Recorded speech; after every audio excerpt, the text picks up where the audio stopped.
Hey, I want to tell y'all this crazy story. Let's jump right into it, right? So this a long, long time ago. One day, chilling with this guy, Bebe. Bebe was a OG out the neighborhood over there on the 3rd Street, Pingree area, uh, better known as the North End. But Bebe, he a gangster, but he a smoker. But he's supposed to be clean, whatever. I used to mess with his neck. Pause. And the reason I be saying pause behind stuff is just it's such a bad habit because if you've been in the joint and you've been with the young dog, especially the Bloods, homie, they're gonna tear you up if you don't say pause behind everything, man. So anyway, we over there. Me and his nephews used to kick it. Me, guy named Chris. We used to kick it. We used to go over there with Bebe, chill or whatever. You know, we wasn't doing nothing that he was doing, but we used to all get money together. We used to be in what I call it now is just a crumb. I was definitely a horrible part of society then, right? So I used to boost cars. Unfortunately, I even had a problem saying it, man. You did what I'm talking about? I had a problem even saying that, but it is what it is. I used to do that, and we used to get money off of them. We used to get like $1,500 off the F-150s, like $500-600 off the Sebring, so on and so forth, man. We used to just be into that type of stuff back when you could knock out the ignitions. So we used to always carry a brick around in a backpack just in case we seen a car, brick, and a screwdriver. So, like I said, anyway, we on the block. It's probably like 11 at night. The hood dying down. Guys all down there on the corner. They shoot. They last little round of dice. It's a good summer night. We got 3 cars. We about to go get $1,500 off of F-150, like $500 off a Sebring. We had a Concord for about $300, and then we had a Cadillac for like, I think we was about to get like $1,700 for the Cadillac. It's a good night. So a situation happened, right?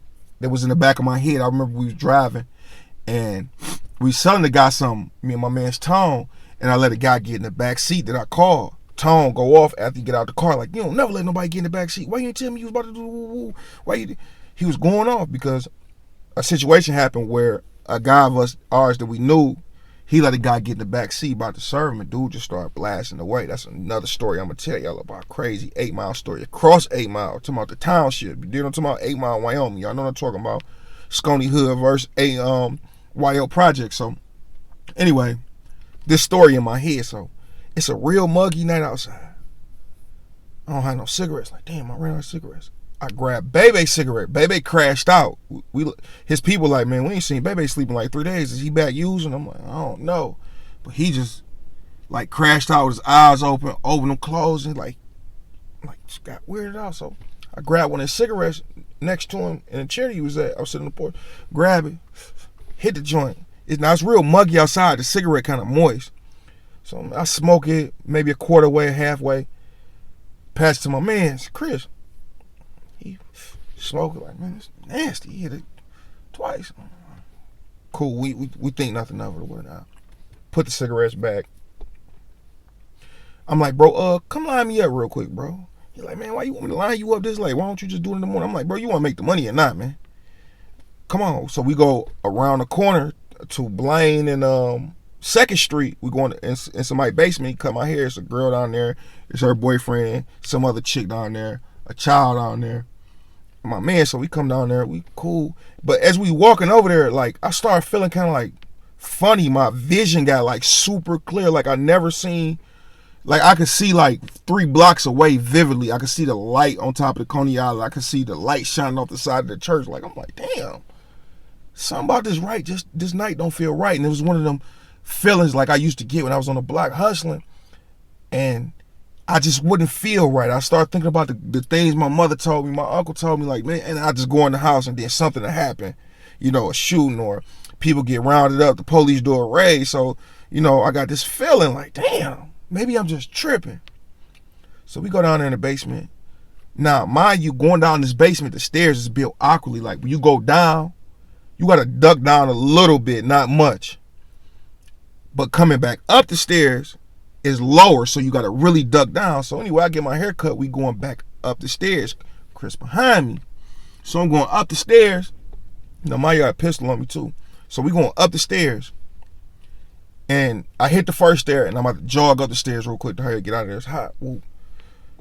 I hit my head on top of the ceiling. But I didn't know that I hit my head on top. I'm like, damn, I came down here with no problem. I'm going back up. It's a problem now. I wasn't even thinking that this. And mind you, I'm already weirded out. I got this out of body experience. I'm paranoid. I'm thinking too much. I feel stronger than I normally am. I feel faster. I feel like everybody know I'm high or something like that. Like, it's a feeling you get when you smoke marijuana, which that's why I don't smoke marijuana. But that's what I just got this crazy feeling. So anyway, I go to the stairs, bang, head ringing.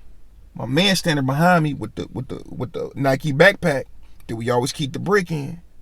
So I'm thinking, dog, he hit me. I up stick. Bow, bow. Hit him twice. He run into the basement furniture area. I try to go behind him. He closed the door. I'm banging on it. Then I turn around. I'm like, oh, y'all trying to set me up? Oh, girl jump up like, stop. There's kids down here. Oh, my God, what are you doing? What are you doing? Man, you just seen him hit me with that brick? She was like, no, he didn't hit you with no brick. And they was laughing at first until I started doing that. She's like, no, he ain't hit me with no brick. He ain't hit you with no brick. You hit your head on the ceiling. Look. I point the thing. Look. My blood on top of the ceiling. I'm like, oh, she like, just leave. Let's get him a medical attention. We ain't gonna say nothing. I'm like, oh, man. What the hell going on? So, anyway, that happened. I skate off. Now I'm super paranoid the whole night. I call my friend Rima. Hey, come get me, Rima. Come get me. Whoop, whoop. Count the inch. Whoop, pretty. So come get me. Take me to the room. I'm like, man. My bad, it's a car in front of me. I'm like, what the hell is this? I don't think people conscious at night of what they be doing. You know what I'm saying? Like, they pull up to you with all tents on the window, like right on the side of you, and it's weird. Regardless of all that, let's continue with the story, man. So that whole night, I'm weirded out. I'm paranoid. I keep looking out. I think we went to like a Motel 8. I keep looking out the window, so on and so forth. I'm like, man, what the hell am I feeling? Baby hit me up like, he like, bro, I heard what's whoop, you was tripping. Dude was tripping too when that happened. And I'm like, man, why would they be tripping? I put 2 and 2 together. I'm like, bro, I was missing a cigarette about the thing. I count my things. I count my wets. I'm like, what are you talking about, bro? He like, it's sherm on there, bro. It's embalming fluid on the cigarettes. I'm like, all right, but what that do? He like, it make you paranoid and crazy. God, you know what I'm saying? I hope you're all right, bro. Don't try to kill yourself or nothing like that. You know that it's not real. Don't try to mutilate yourself. I'm like, damn, it all makes sense, bro. I'll call you back later. Whoa. So the night go past. People blowing on my phone. I'm not answering the phone. So the next day, dude called from a different number I didn't know. So I answered the phone. Hey, what's up? He like, hey, bro, you can come back around all that, bro. Hey, I was tripping too. You was tripping. I understand why you did it, bro. You feel me? I understand, you know, why I was woo, but let's go get the connect, get the money out the cars or whatever. I'm like, I'll go get the money, bro. Woo. I can't be around you, bro. I never know if you're gonna try to do something to me, bro. Like I said, my bad about whatever might happen that night. I don't know nothing about the shootings and nothing like that. I know the arguments and all that, but I don't know how you feel. I didn't know what he was on. So eventually we ran across each other. We talked, but we was never cool again because I could never be around him and just not know if he was gonna do something to me or not. I just didn't know. But when I was off that stuff, bro, like, girl said I kept hitting the wall hard, pushing the wall, being rough, crazy. Like, man, that whole night I tripped out. She eventually got me some melatonin.